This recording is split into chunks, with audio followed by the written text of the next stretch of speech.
صحابہ کے اور ہمارے رمضان میں فرق کیا ہے؟ صحابہ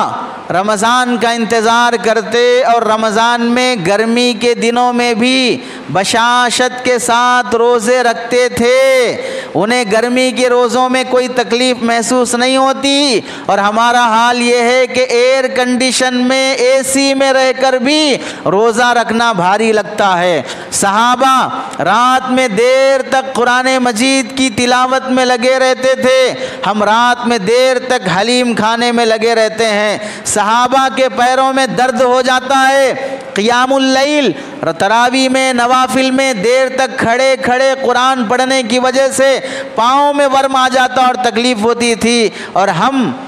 حلیم خریدنے کے لیے روڈوں پر، ٹولی چوکی کی روڈ پر، مہدی پٹنم کی سڑک پر جن ہوٹلوں کی حلیم مشہور ہے، لائن لگا کر کھڑے رہتے ہیں، آدھے گھنٹے کے بعد نمبر آئے گا، کھڑے کھڑے پیروں میں تکلیف ہو جاتی ہے۔ ان کے نمازوں میں کھڑے ہونے سے تکلیف تھی اور ہمارے بازاروں میں کھڑے ہونے کی وجہ سے تکلیف ہوتی ہے، اور وہ رمضان کا انتظار کرتے تھے قرآن کی تلاوت کرنے کے لیے، اللہ کی عبادت کرنے کے لیے، اور ہم رمضان کا انتظار کرتے ہیں رمضان میں تجارت کرنے کے لیے، کپڑوں کی تجارت، فروٹس کی تجارت، حلیم کی تجارت، وہ رمضان کا انتظار تجارت کی خاطر، اور ہم رمضان کا انتظار، وہ رمضان کا انتظار عبادت کی خاطر، اور ہم رمضان کا انتظار تجارت کی خاطر کرتے ہیں۔ اور وہ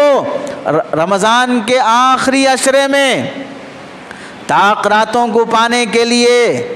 شب قدر کو پانے کے لیے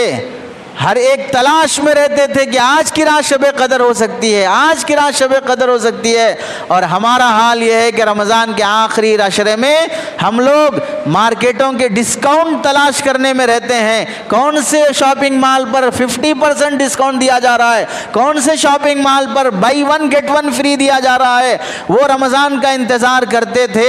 ایسی اس واسطے اللہ کو پانا ہے، ہم رمضان کا انتظار پروفٹ پانا ہے۔ وہ رمضان میں قرآن مجید پڑھتے تھے قرآن سمجھنے کے لیے، اللہ کو پانے کے لیے، اور ہم رمضان میں قرآن پڑھتے ہیں قرآن ختم کرنے کے لیے۔ ایک قرآن ختم ہو گیا بس کافی ہے، کیسا بھی ختم ہو جاؤ۔ وہ رمضان میں تراویح سنانے کے لیے ایسے حافظ صاحب کا انتخاب کرتے تھے جو قرآن تراویح میں پڑھنے لگے پیچھے کھڑے ہونے والوں کو رونا آ جائے، اور ہم رمضان میں تراویح ایسے حافظ صاحب کے پاس پڑھیں گے جن کی فاسٹ قرآن پڑھنا راجدھانی ایکسپریس سے بھی زیادہ فاسٹ ہوگا، نہ اس کو سمجھ میں آئے گا نہ مجھ کو سمجھ میں آئے گا، ایسا جلدی ختم کرنے والے حافظ صاحبوں کے پیچھے تراویح پڑھیں گے۔ وہ رمضان میں افطاری کے لیے دسترخوان پر جو کھجور رکھتے تھے کھانے کے لیے اتنے مختصر ہوتے،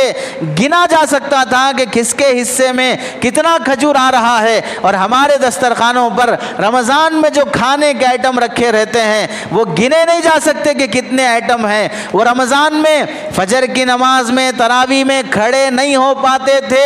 بھوک کی وجہ سے، فاقے کی وجہ سے، اور ہم رمضان میں تراویح میں کھڑے نہیں ہو پاتے ہیں پیٹ بھرا ہونے کی وجہ سے، سستی اتنی آ گئی کھا کر کے اب کھڑا نہیں جا سکتا ہے۔ وہ رمضان میں